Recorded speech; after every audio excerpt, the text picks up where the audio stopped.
Hey, how's it going? We're just doing a review of our Sony A6300. We've got some unboxing video, not terribly exciting because everybody knows what it looks like. We took it to the zoo real quick, shot some footage. We forgot to bring a neutral density filter. Then I shot some footage of my daughter Agnes eating, and we'll try and mix it in with some footage of GH4, A7sII, and other stuff so you can see it. Okay, we're unboxing the new Sony A6300. Ordered it from B&H. For some reason, they expedited, overnight shipped me this memory card, but then decided to ship this UPS ground. So we had to wait 4 days for it to arrive from New York. Anyway, all of you guys have probably seen what it looks like before, so from other videos and previews. Anyway, manuals.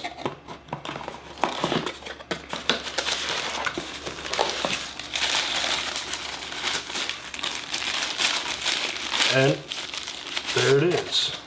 Luckily it takes the same size batteries as the A7S. So we've got a battery all charged up and ready to go.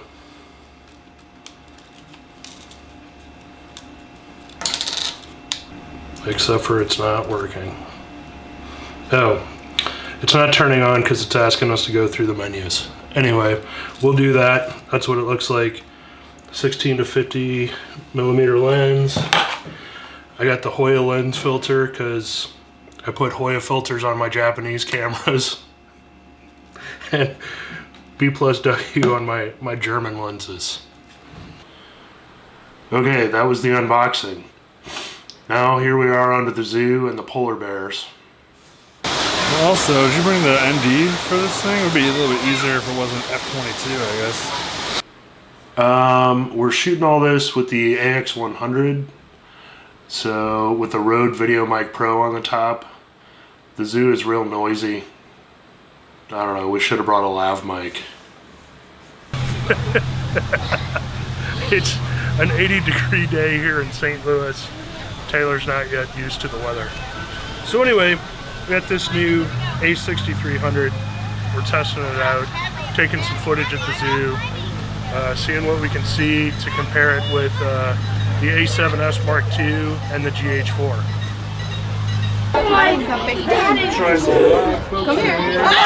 We'll try some live folks in here. Oh. Sorry. There's a Wookiees right here. He's so big! Oh, now he's out. He's probably always. He's right here, Reggie. For the experience.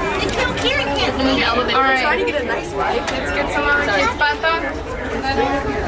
Oh, he's so good. I wish I could touch it.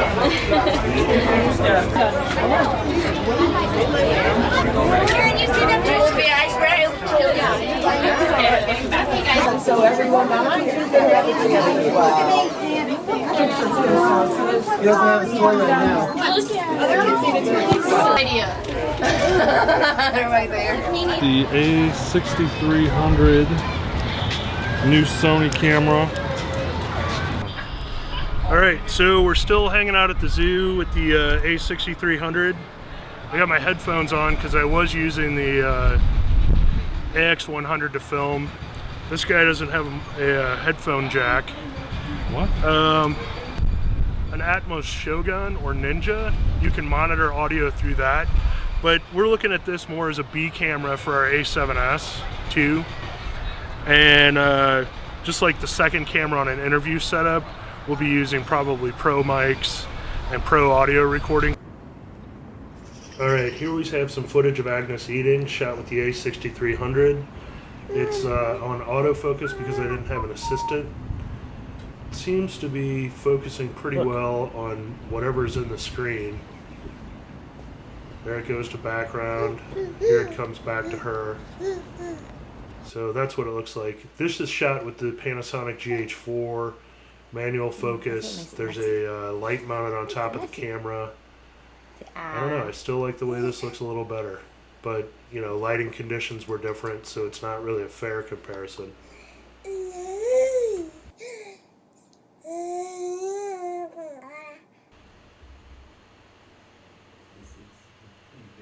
Okay, here we go with the A7S II, also on autofocus, light mounted on top of the camera.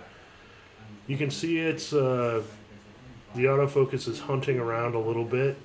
It's not quite as snappy as the A6300, but it makes it easier to watch. I should probably slow down the autofocus timing on the A6300 if I'm going to do this.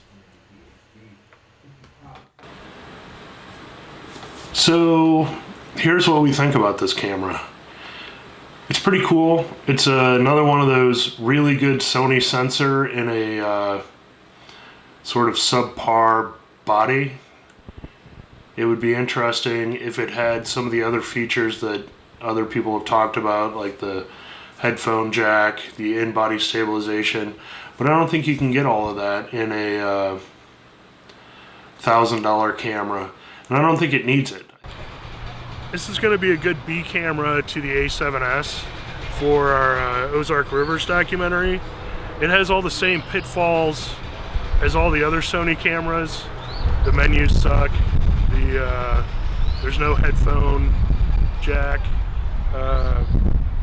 The back screen is not really improved. The viewfinder is pretty nice, but nailing focus is difficult without an external monitor. We tried to shoot some video with the 424 point autofocus, which sort of works. It would be nice if it had a touch screen, you know, all the main gripes that everybody else is complaining about. We're going to take this back to the office now and look at the footage, and I'm sure it will be as beautiful as the A7S. Hopefully it's a little bit better than the GH4, but I don't know. GH4 is still my favorite camera. Okay, here we are outside of our office with the A7S II. Just getting some sky detail and the bricks on front of the building and that van driving by.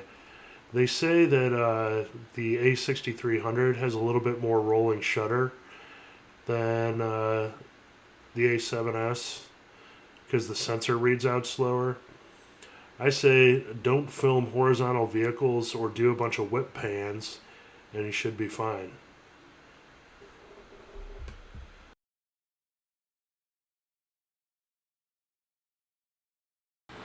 It seems like I'm complaining a lot. I really like the GH4. I'm excited about the GH5, I guess, coming out.